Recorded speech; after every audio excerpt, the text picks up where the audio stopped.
जागरूकता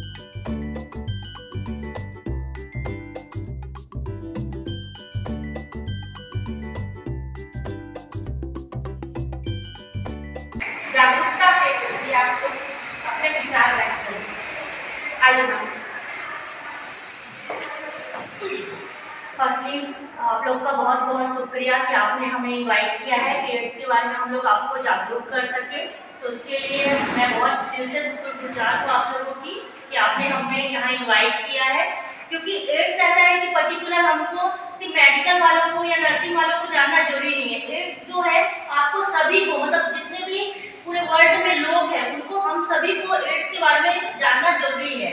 सभी जानते हैं जो एड्स है बहुत तेजी से पूरे दुनिया में फैलता है, ठीक है। तो हम सभी को पता होना चाहिए कि एड्स क्या होता है, किस कारण से फैलता है, क्या लक्षण दिखाई देते हैं, ठीक है, और कैसे हम उसको मैनेज कर सकते हैं। हमको ये पता है कि पूरी तरीके से एड्स को खत्म नहीं किया जा सकता, बट कैसे हम उसको मैनेज कर सकते हैं, अपने बॉडी को स्वस्थ रख सकते हैं, उसके बेसिक चीजों के बारे में मैं आपको जानकारी दूंगी, ठीक है।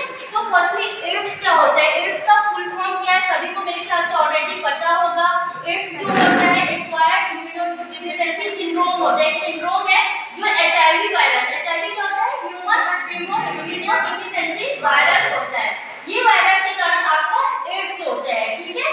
तो एड्स में क्या होता है कि जो हमारा इम्यून सिस्टम रहता है बॉडी में, रोग प्रतिरोधक क्षमता जिसको बोलते हैं, वो कमी आ जाती है, ठीक है। सो एड्स जो होता है, अगर किसी को एचआईवी वायरस हुआ है, एचआईवी मतलब एचआईवी जो वायरस है वो आपके बॉडी में प्रवेश कर चुका है, तो उसके कितने दिन बाद आपको पता चलेगा कि उस व्यक्ति को एड्स हुआ है। सो 2 से 3 वीक के बाद, सप्ताह के बाद आपको पता चलेगा कि व्यक्ति को एड्स हो चुका है, ठीक है। क्या क्या लक्षण होते हैं, किस कारण से किसी व्यक्ति को एड्स होता है। सो एड्स बेसिकली आपके, जो आपको पता है, ह्यूमन इम्यूनोडेफिशिएंसी वायरस के कारण होता है। एक वायरस है जिसके कारण से आपको एड्स होते हैं, बट कैसे ट्रांसमिट होता है, कैसे एक दूसरे को फैलता है। सो जो बेसिक चीजें हैं, बेसिक कारण है, उसका मैं मिथ भी बताऊंगी कि कई लोगों में गलत फहमी है कि किसी और कारण से भी होता है। जो बेसिक कारण है एड्स होने का, सबसे पहले है कि आप असुरक्षित यौन संबंध करते हैं, मतलब यौन संबंध आप या तो कंडोम इस्तेमाल नहीं करते हैं, सुरक्षा कवच यूज नहीं करते हैं, या तो एक से ज्यादा लोगों के साथ आप यौन संबंध बनाते हैं। तो फर्स्ट बेसिक कारण यही होता है कि यौन संबंध, असुरक्षित यौन संबंध से। सेकेंड होता है आपका ब्लड ट्रांसफ्यूजन। अगर किसी व्यक्ति को पहले से एड्स है, ठीक है, किसी व्यक्ति को आपको नहीं पता है एड्स, इसलिए बोलते हैं ना ब्लड ट्रांसफ्यूजन के समय हमको ब्लड टेस्ट करवाना चाहिए, ठीक है। सो किसी को पहले से एड्स है, अगर उसका ब्लड ट्रांसफ्यूजन होता है, ट्रांसफर कराते हैं, उससे भी आपको एड्स हो सकता है। साथ में जैसे कोई व्यक्ति एड्स वाला है, उसका जो फ्लूइड है, बॉडी फ्लूइड है, जैसे इसमें आता है आपका स्पूटम आता है, थूक हो सकता है, जो भी बॉडी फ्लूइड है, ठीक है, उससे भी सेकेंड व्यक्ति को एड्स हो सकता है। सीरिंज का, जैसे अब तो बहुत कम हो गया है हॉस्पिटलों में, पहले क्या होता था, एक ही सीरिंज से बहुत सारे व्यक्ति को क्या करते थे, इंजेक्शन लगा देते थे, है ना। इसी को गर्म पानी में डाले, एंटीसेप्टिक में डाले, उसी को दूसरे व्यक्ति को लगा देते थे, जिससे वो सीरिंज तो रॉन्ग हो गई, ठीक हो गई, बट क्या होता था, इन्फेक्शन नहीं होता था। तो उससे भी एड्स दूसरे के में हो सकता है। और बहुत सारे कारण हैं जिसके कारण एड्स होते हैं, लेकिन किस कारण से एड्स नहीं होता। जैसे कई लोगों में गलतफहमी है कि अगर हम किसी एचआईवी वाले व्यक्ति से या एड्स वाले व्यक्ति से हाथ मिलाएंगे तो एड्स हो सकता है। क्या हो सकता है इससे? नहीं हो पाएगा। क्या किसी व्यक्ति के सामने हम लोग खड़े हैं, वो खांस रहा है, कफ एंड कोल्ड है, तो उससे हमको एड्स हो सकता है? नहीं हो सकता, ठीक है। सो खांसने से या हाथ मिलाने से या गले मिलने से वो सब से आपको एड्स नहीं होगा, ठीक है। क्लियर है ये चीजें आपको? ठीक है। अब क्या लक्षण दिखाई देते हैं जब किसी व्यक्ति को एड्स होता है, एचआईवी लक्षण आते हैं, वायरस आता है उसके बॉडी में, तो क्या क्या लक्षण दिखाएंगे। सबसे पहले उसकी बॉडी का जो इम्यून है, रोग प्रतिरोधक क्षमता है, वो क्या हो जाएगी, बहुत ज्यादा कम हो जाएगी। सबसे पहले अगर किसी व्यक्ति को एड्स होता है तो उसके बॉडी का जो इम्यून सिस्टम है वो सबसे ज्यादा क्या होता है, अफेक्ट करता है। सो सबसे पहले आपका इम्यून सिस्टम क्या होगा, कम हो जाएगा। सेकेंड क्या होगा, अगर इम्यून सिस्टम आपके बॉडी का कम हुआ है तो उससे क्या होगा, आपके बॉडी में इन्फेक्शन बहुत जल्दी प्रवेश करेंगे, ठीक है, बहुत जल्दी आपकी बॉडी को इन्फेक्टेड हो जाएगा। इसके कारण क्या होगा, आपको फीवर आएगा, इन्फेक्शन आएगा बॉडी में। सबसे पहले इन्फेक्शन दिखता कैसे है, फीवर से। सो सबसे पहले आपको फीवर होगा, देन इसके अलावा आपको कफ कोल्ड जल्दी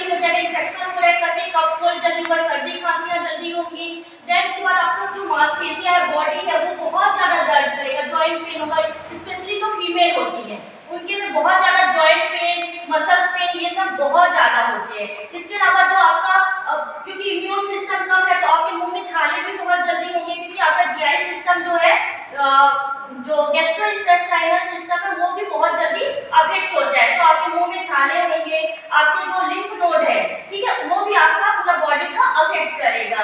तो ये सब आपके कुछ लक्षण होते हैं। इसके अलावा भी बहुत सारे लक्षण हैं, जैसे हेडेक होता है बहुत ज़्यादा, ठीक है, मेल्स में स्पेशली जो सेक्स हार्मोन होते हैं उसका डिक्रीज हो जाता है, ठीक है, आपको बहुत जल्दी थकान लगती है, आप कुछ भी थोड़ा सा भी काम करोगे ना तो बहुत जल्दी आप क्या हो जाते हैं, थक जाते हो, ठीक है। तो ये सब लक्षण आपको बेसिकली दिखाई देते हैं। किसी भी व्यक्ति को तुरंत एचआईवी हुआ है बॉडी में, तुरंत आपको कभी नहीं पता चलता कि आपको एड्स हो गया है ना।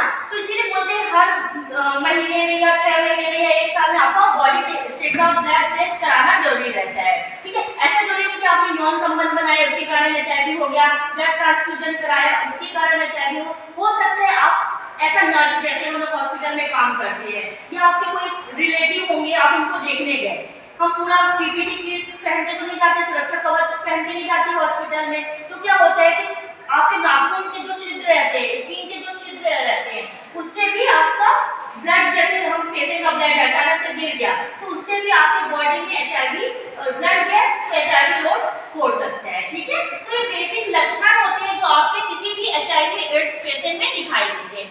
रोकथाम, कैसे रोकथाम करोगे? आप सोचोगे कि मैम ने तो इतना लक्षण बता दिया, एड्स की बीमारी बता दी, लेकिन कैसे हम उसको खत्म कर सकते हैं?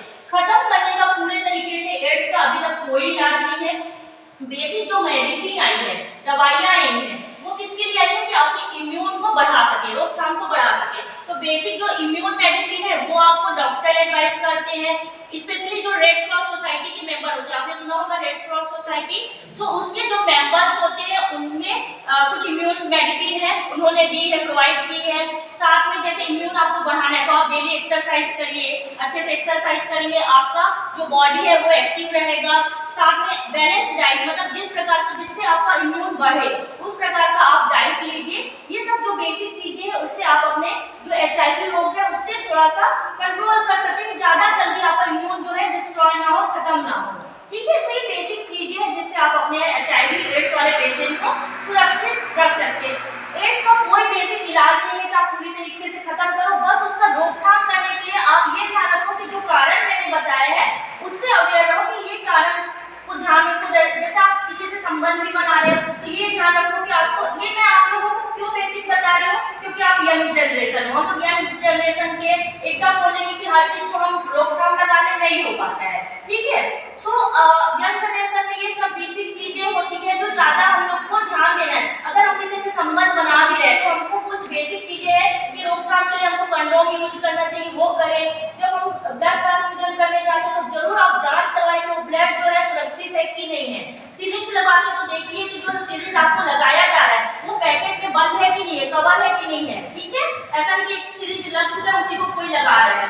ग्लव्स में ब्लड फ्लूइड लगा है वो टच करिए नर्स आपको, अगर या डॉक्टर आपको टच करे तो आप पहले ही रोक दीजिए। आपका इतना हक है, पेशेंट का, क्लाइंट का इतना हक होता है कि वो रोक सकते हैं, ठीक है। आपको समझ में आया बेसिक चीजें, थोड़ा सा बाकी जानकारी आपको नर्सिंग के स्टूडेंट हेल्थ एजुकेशन के जरिए देंगे, वो आपको ज्यादा अच्छे से समझाएंगे क्या होता है एड्स, क्या क्या है, ठीक है। सो देखिएगा, thank you so much.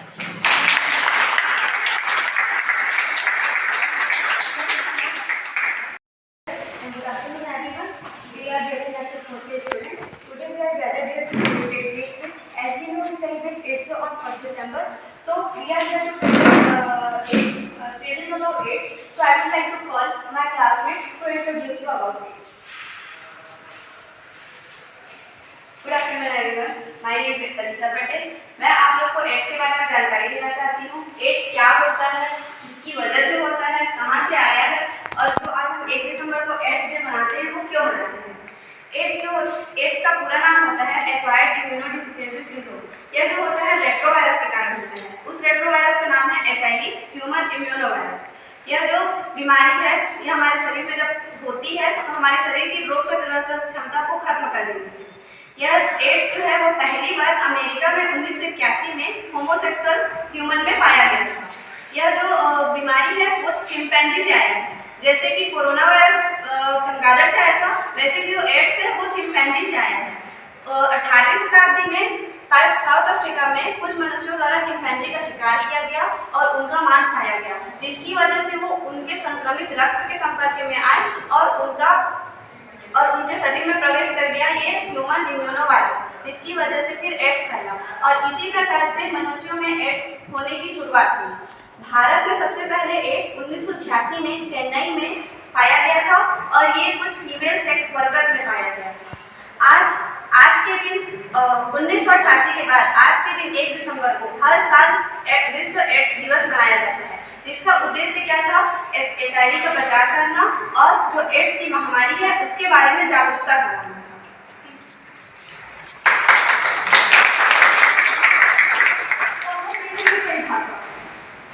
Ads एक ऐसी बीमारी है जो मनुष्य की रोग प्रतिरोधक क्षमता को कम कर देती है। यह रेट्रोवायरस HIV वायरस की वजह से होता है। जो एड्स होता है वो एक टाइप का डिजीज होता है, जिसमें जो होता है ह्यूमन्स होते हैं उनमें जो इम्यूनिटी पावर होती है वो क्या हो जाता है, लो हो जाता है, जिसको हम लोग प्रतिरोधक क्षमता भी बोलते हैं। ठीक है, तो इसमें जो HIV वायरस होता है, जब हमारा इम्यूनिटी पावर लो हो जाता है तो HIV वायरस क्या होता है वो एंटर कर जाता है बॉडी में, और जो इम्यूनिटी पावर होता है वो लो हो जाता है, जिसकी वजह से वो लड़ नहीं पाता है बॉडी से, तो वो इजीली अटैक कर जाता है। ठीक है, इंक्यूबेशन पीरियड मतलब ये होता है कि टाइम लिमिट होता है कि वो जो HIV वायरस है अपना बॉडी में इफेक्ट करता है तो कितने दिन बाद उसका साइन और सिम्टम्स ये सब दिखाई देता है बॉडी में। ठीक है, तो ये 5 से 10 साल लेता है दिखाई देने में। धन्यवाद।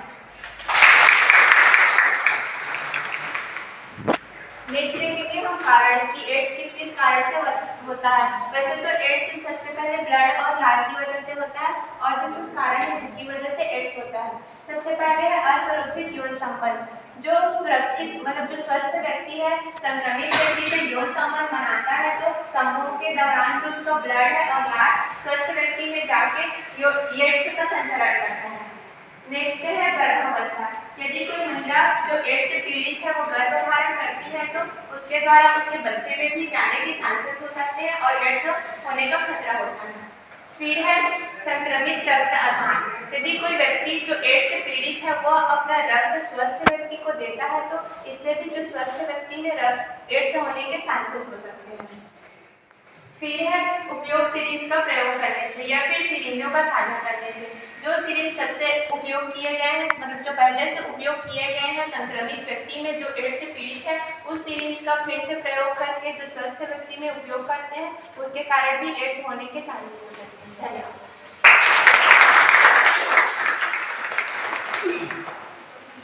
फिर मैं आप लोग को बताऊंगी कि एड्स के क्या क्या लक्षण दिखाई पड़ते हैं। सबसे फर्स्ट है दस्त या अतिसार। आप लोगों ने सुना कि जो रेट्रोवायरस है जब वो हमारे शरीर में प्रवेश करता है तो शरीर की रोग प्रतिरोधक क्षमता को कम कर देता है, जिसकी वजह से हमारा शरीर के अंग सही तरीके से काम नहीं कर पाते हैं, पाचन सही तरीके से नहीं हो पाता है, जिसके कारण दस्त होता है। फिर थकावट महसूस होना। शरीर के अंग को अपना काम करने के लिए ब्लड का सप्लाई होना बहुत जरूरी है, लेकिन जो रेट्रोवायरस है शरीर को कमजोर बना दिया है, ब्लड का सप्लाई भी सही तरीके से नहीं हो पाता है, जिसकी वजह से शरीर में थकावट महसूस होता है। फिर बुखार और मांसपेशियों में दर्द होना। जो शरीर है उसकी रोग प्रतिरोधक क्षमता कम हो गई है तो जो रेट्रोवायरस हमारे शरीर में प्रवेश करता है उससे लड़ नहीं पाने के कारण बुखार आने लगता है और मांसपेशियों में दर्द होने लगता है। फिर है गले में खराश होना। संक्रमण के कारण जो सलाइवा का सिक्रेशन है, लार का जो सिक्रेशन है वो सही तरीके से नहीं हो पाता, जिसके कारण जो गले में नार रहता है वो क्लियर ना हो पाने के कारण गले में खराश होने लगते हैं। फिर है रैशेस होना और चक्के पड़ना। जो ब्लड का सप्लाई सही तरीके से नहीं हो पा रहा है उसके वजह से शरीर में लाल रंग के निशान दिखने लगते हैं, जिसको हम लोग बोलते हैं रैशेस। और बहुत सारे लक्षण होते हैं जैसे तेजी से वजन कम होना, क्योंकि शरीर सही तरीके से काम नहीं कर पा रहा, ब्लड का सप्लाई सही तरीके से नहीं हो पा रहा है, उसकी वजह से शरीर का वजन तेजी से कम होने लगता है। Thank you.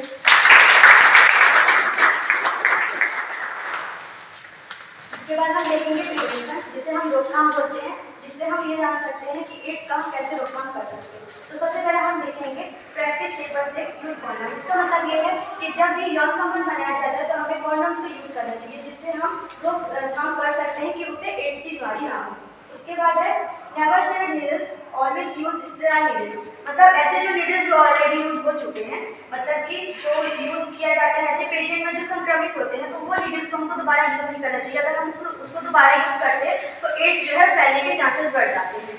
उसके बाद हम देखेंगे अवॉइड मल्टीपल सेक्सुअल पार्टनर्स। इसका मतलब ये है कि हमें मल्टीपल जो पार्टनर्स होते हैं उसके साथ मतलब ऐसे यौन संबंध नहीं बढ़ाना चाहिए जिससे जो है एड्स जो है बीमारी फैल सकती है। तो इन सब चीज़ों का हमको बातों का ध्यान रखना पड़ता है। उसके बाद है HIV infected mothers should feed their baby formula milk instead of breast feeding. जो भी मदर जो HIV उनको हुआ होता है उस मदर को कभी भी अपने बेबी को ब्रेस्ट फीडिंग नहीं कराना चाहिए। उनको हमेशा फॉर्मूला वाला जो मिल्क होता है मतलब उसको फीडिंग कराना चाहिए जो बॉटल से हम देते हैं। तो उससे हम लोग इस तरह से HIV से बचाया जा सकता है बच्चे को भी।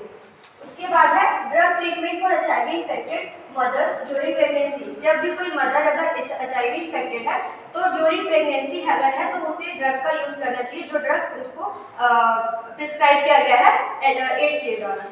उसके बाद है delivering infant by caesarean section if mother is HIV infected. जैसे हम जानते हैं कि डिलीवरी दो तरह से होते हैं, नॉर्मल भी और सिजेरियन सेक्शन, जिसे हम ऑपरेशन ऐसे नॉर्मल कहते हैं। तो जब भी अगर कोई मदर जो HIV इन्फेक्टेड है तो उस मदर का सिजेरियन सेक्शन से ही फिर उसका डिलीवरी किया जाता है, ना कि नॉर्मल डिलीवरी। तो इस तरह से हम एड्स से बच सकते हैं और उसका रोकथाम कर सकते हैं। Thank you so much.